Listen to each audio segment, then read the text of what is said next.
Hello again. Democracy in this country has always meant a two-party system with very occasional coalitions when the third big party is allowed in on the act. Other than that, it has for the last century been a choice between Labour or the Conservative Party, and before that, the Liberals or the Tories. It is a nice little closed shop with a voting system so arranged that no smaller parties have any chance at all.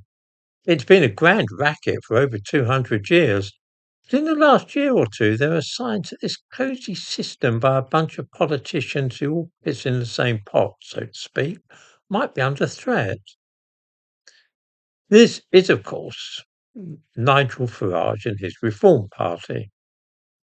As long as people could be persuaded that a vote for reform was a waste of a vote, as has been the case for all these years with communists and fascists and all those fringe parties, then reform posed no threat to the established order. However, a year ago it became clear to the government that actually reform was a threat to the system, and so they ganged up with the Conservatives to see if they couldn't do something about it. Why do I say that Starmer ganged up with the Conservatives? Am I peddling some mad conspiracy theory in which I will promote the concept of the Uni-Party? Not at all. There is no secret about what has been happening.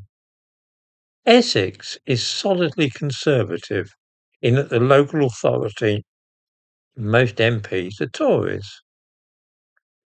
However, at the general election, Clacton and South Basildon both fell to Reform.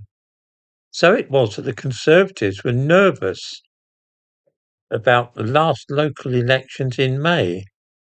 They could see that Reform was capable of winning seats in an general election.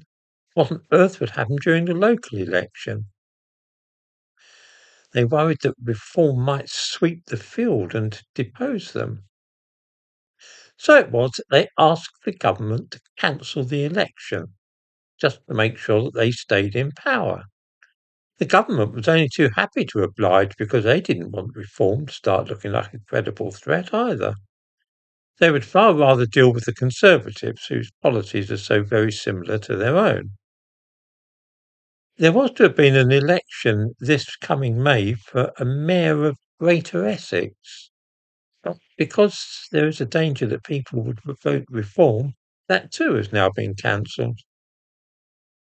I give Essex as an example to show that the Conservatives are working hand in glove with Labour on this.